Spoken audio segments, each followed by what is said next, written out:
Good day everyone, we are Group 10 and today we'll be discussing how AI-driven data insights are used to offer hyper-personalized service. This presentation will explore how companies uses AI to better understand customers and improve service experience. And our group member is Adrian De Jesus and also myself, Janel Vigorous and Mark Ortiz.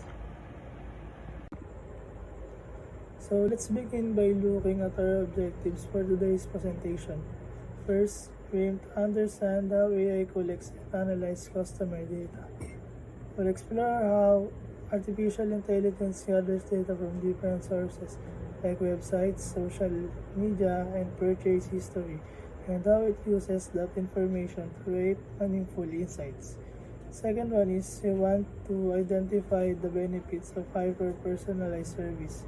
We'll talk about how businesses can use these AI-generated insights to tailor their services to each customer, leading to better satisfaction and stronger loyalty.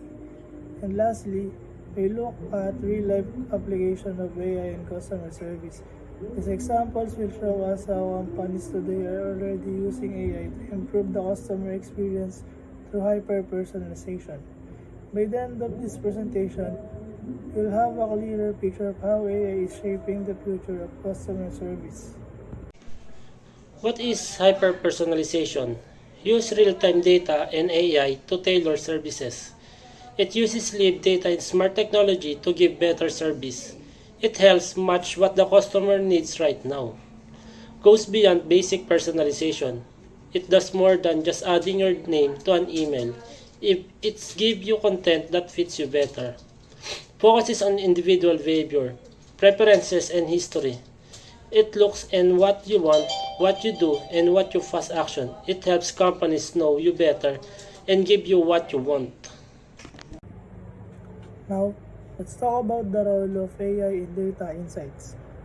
AI plays a major role in helping businesses understand their customers better. It all starts with data collection.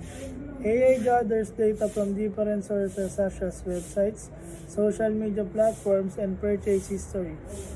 Every time we click, browse, or buy something, that information can be used to build a profile of our preferences and behavior. Next, AI uses machine learning to analyze this data.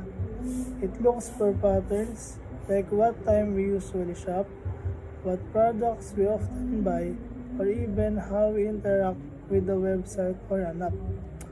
Once AI detects these patterns, it can predict customers' needs and even suggest what action a business should take next.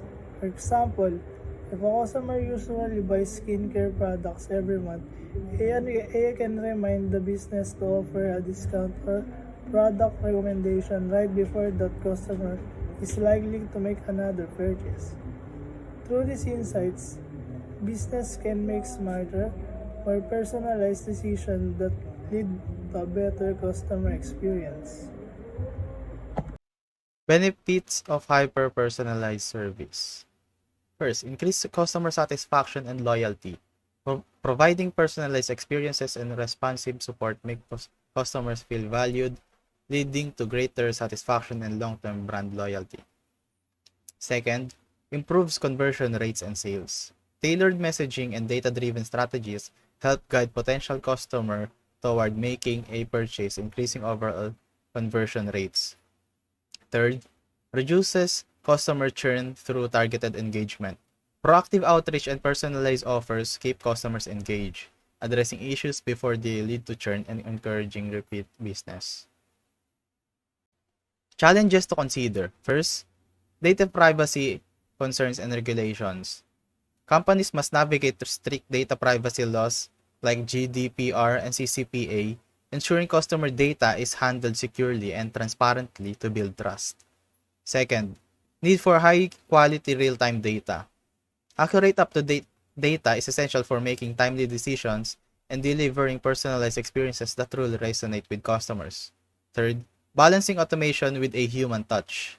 While automation boosts efficiency, it's important to maintain personal connections by integrating human support where it matters most. In conclusion, AI-driven insights are transforming the way companies connect with their customers. Hyper-personalization is becoming the future of customer service. However, it is important for businesses to use customer data responsibly and ethically.